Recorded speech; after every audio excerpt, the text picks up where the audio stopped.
Hey, everybody. Happy Wednesday. Good morning. If you could get the show off the air, let's bring off the air on the air. Hey, Paul, we're going to start you with a brain bender of a question if you want it. And everyone can play the home version of the game. Name the 2 sports logos that have a tongue. That's what we did in the break. There's only 2. The Rolling Stones. All right, hey, that's a partial credit. There are 2 That's a good logos one, actually, with a tongue. The Jaguars, of course, are one. That's how this came up. We've all just accepted the Jaguars have a teal tongue. But there's not a lot of there's not a lot of sample size for what other teams do because there's only one other team. There's only one other tongue in a logo. And it is in the NFL. Yeah. We'll give it to you. We'll let the listeners play the home game. All right, ready? 3, 2, 1. The Bears. The Chicago Bears bear in its roar is showing you its tongue. And it's orange. 2 tongues in sports, Paul. There you go.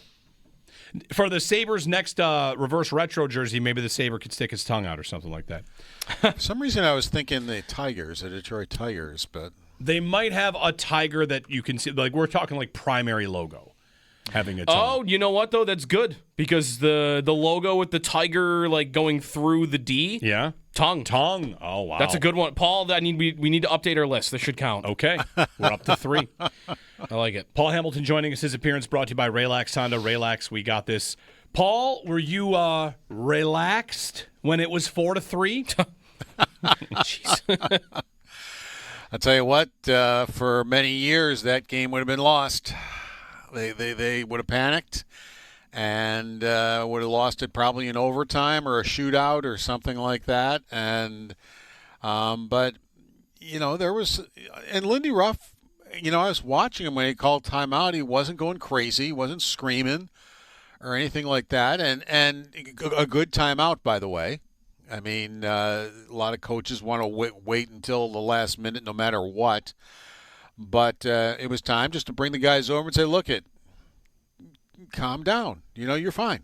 Don't worry about it. I mean, you guys know how to handle the leads. You've been doing it for how long now? For the last 11 or 12 games. And calm yourself down. Start winning some battles on the wall. And you got this. You know how to do this.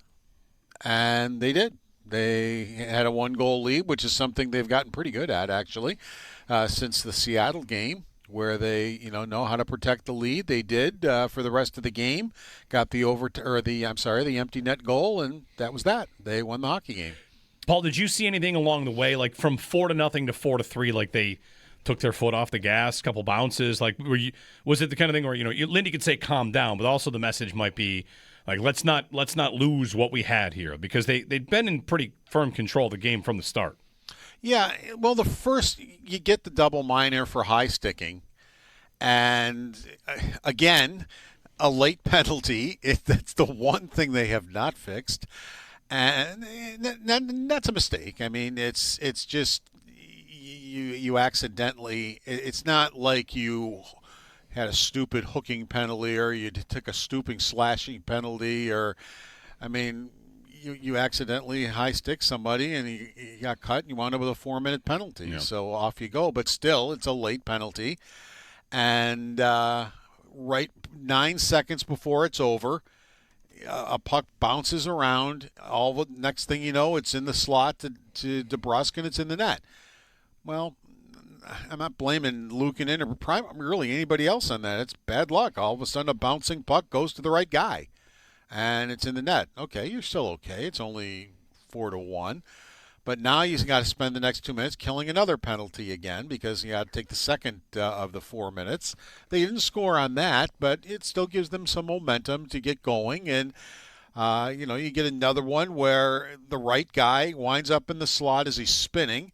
He rips the shot. That goes in. Mm-hmm. Now it's 4-2.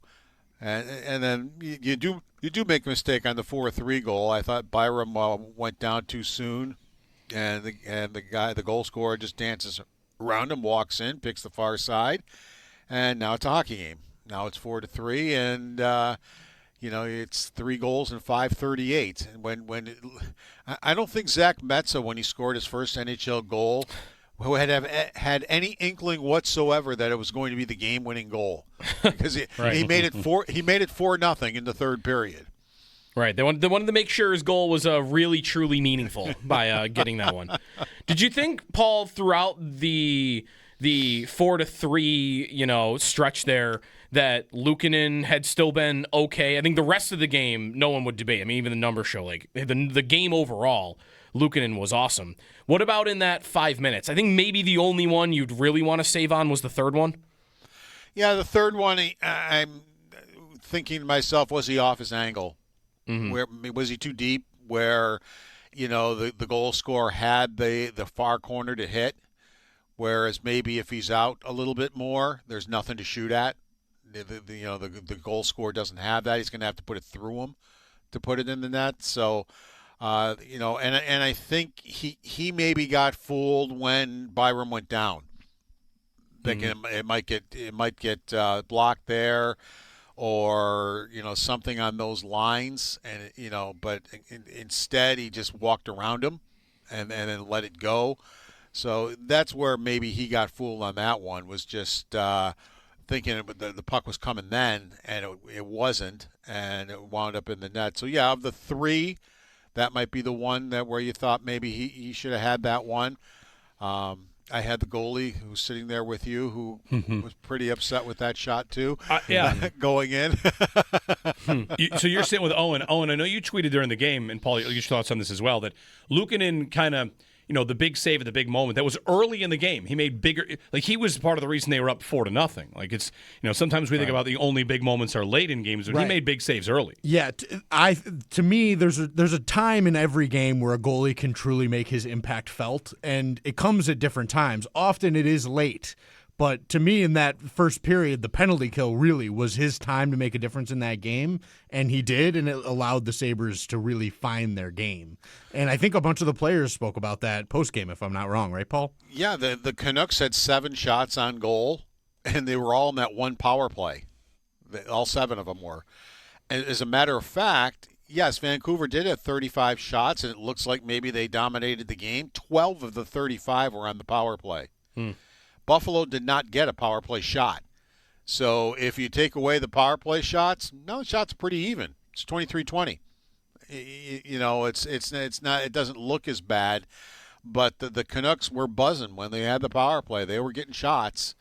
Luukkonen and really that first power play, I love the desperation by Luukkonen and everybody around him. There was a puck bouncing around. You want to say a schmozzle. That puck was bouncing around. Players were bouncing around. Luukkonen and every Sabre were doing everything they possibly could to make sure that puck didn't wind up in the back of the net. Yeah. And they did. I just loved the desperation I saw there throughout that whole penalty kill. In the first period, too, they came out very well. I liked the battles, on the walls. They were coming in and outnumbering and winning battles and doing everything they talked about doing immediately following that Columbus game. It's like, okay, we got to put this away, and we got to get back to what we were doing, and that's what they did. They got back to what they were doing, and then next thing you know, they started scoring goals on their own and taking that 3-0 lead right, pretty quick early on. That is something, Paul, that I think everyone has noticed a little bit more recently. Last night, you mentioned those couple moments. There's a play in the third where Thompson tackles Pettersson while he's in the front of the net. There was the play where was it Byram? No, it was Norris saved it from going in. If you look off to the left, Power has tackled a guy down to the ice. So you're kind of getting it from everybody right now, and that's maybe been one of these consistent themes through the last 11, 12 games. You know what I loved about that Thompson play? He lost the draw and took the centerman to the net. Very often, if you lose the draw, you're mad, and your guy goes to the net and you don't. Mm-hmm. And next thing you know, it's in the net. He stayed right with him, and was right on him, as you mentioned. Took him down.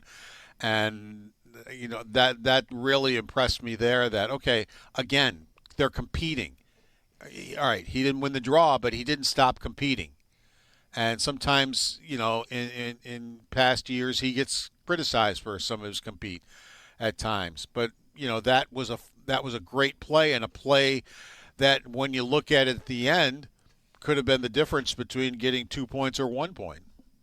Paul Hamilton joining us on the Western Hotline. Sabres beat Vancouver. Paul, how do you feel about Byram's overall season right now? He got another 2 assists last night. Do you feel like he's playing his best hockey he has in this uniform? Yeah, I mean, he played his worst hockey for a while. It was just like it didn't matter what partner he had or who he was with. He was a turnover machine. It was winding up in the net. And I just remember saying to myself many times early on, like, what is wrong with him? I don't get this. I was one of them that I thought they did a good job in signing him. I thought it was a good signing to bring him back.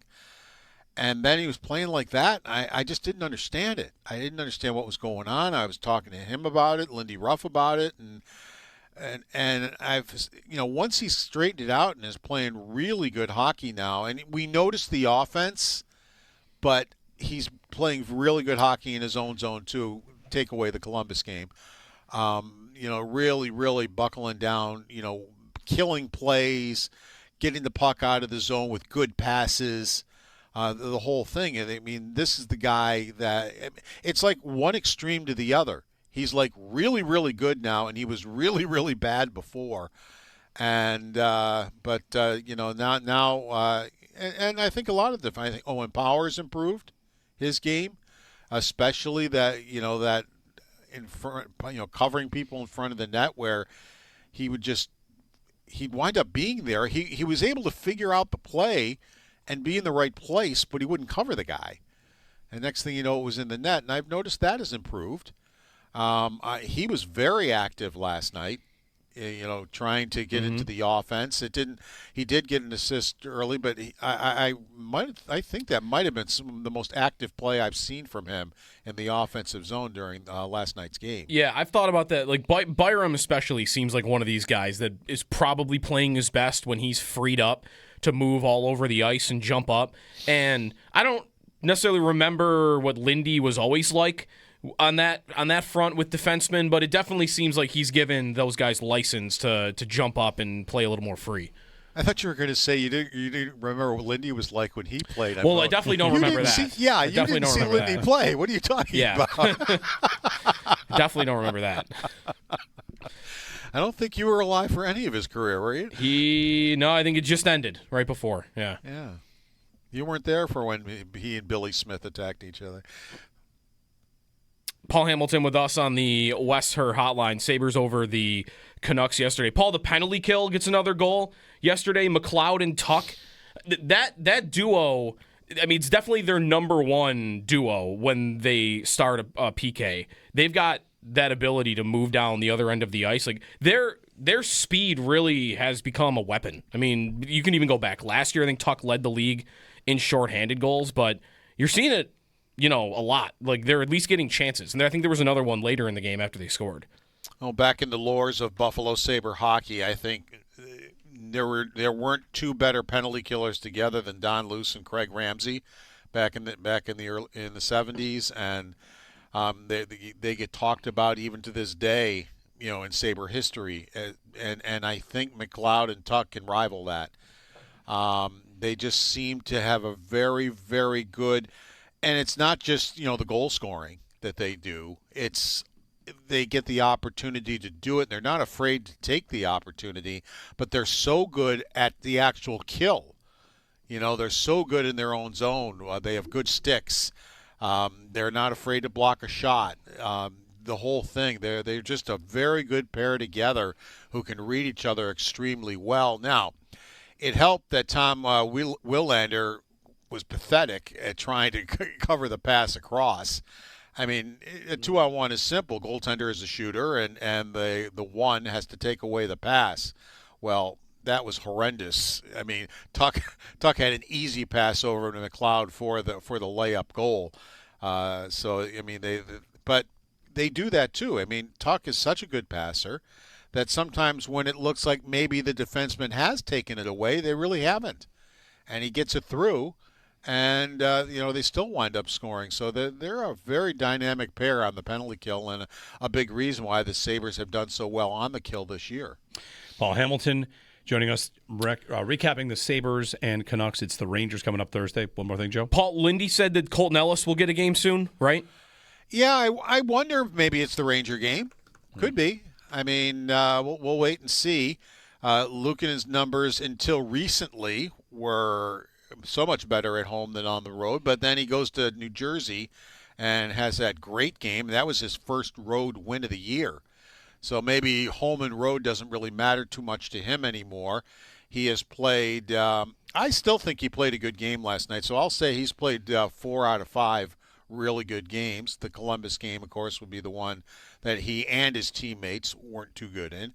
And his numbers at home are still, even though 3 went in the net on him in the third period, he's still 6-1 at home with a 1.98 and a 9.24 save percentage. So kind of maybe have it in the back of my mind, possibly the Ranger game, but I haven't gotten any inkling at all when that game might come. But Lindy did say that it's coming.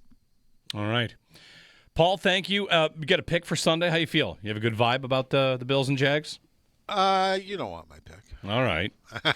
Well, actually, I know you don't make predictions. Isn't that your thing? You don't make predictions. So you know what, though, with my pick, and the reason it could be wrong is I look at, give the Jags credit. They've done well. But a lot of the numbers they've rolled up offensively and defensively have been against Tennessee. It hasn't been – and other people could say, yeah, but the Bills did theirs against Miami and the Jets, and Buffalo did actually lose to Miami once. But, some of what the Jags have done have been in a division that probably isn't the best division out. So that could maybe skew what I'm thinking there. All right. With their win streak. All right. Resume talk from Paul. Doesn't like the Jags resume. Paul, thank you. Take care, guys. Paul Hamilton, his appearance brought to you by Raylax, Honda Raylax. We got this. So last night in the NHL, the Sabres won. There's another game, 9-0. Yeah. Devils and Islanders. Islanders beat the Devils 9-0. And you might think, all right, well, 9-0 is a pretty weird game. Markstrom for the Devils stayed in for the whole game. The other goalie, Sorokin, had 44 saves. Yeah.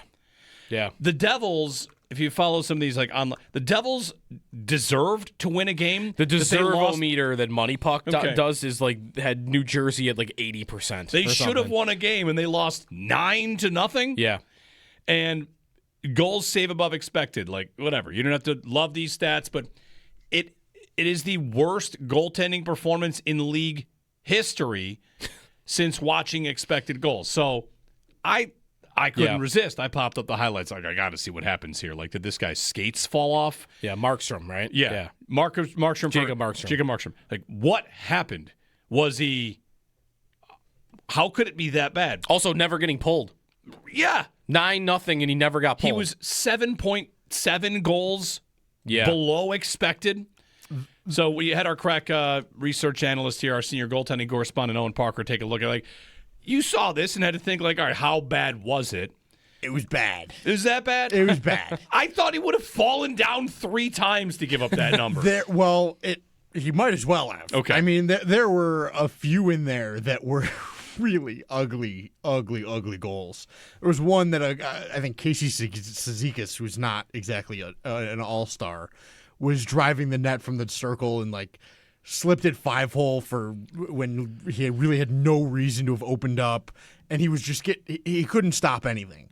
And a lot of this is just sometimes you can't track the puck that night, and that happens. And what normally happens on a night where you very clearly can't track the puck, which is what Markstrom was going through last night, is your coach sees that and goes, I'm going to get that guy out of there because he can't stop anything. Mm-hmm. And that did not happen last night. I said to Joe Kelly this morning, it was the first thing I said to him this morning. I was like, did you see New Jersey? This was insane. Yeah. And my first thought was, well, they have to be playing tonight. Because the only reason that you would ever not pull that guy from that game is because you're saving your backup to play a back-to-back the next night. New Jersey does not play tonight. New Jersey did not play on Monday night.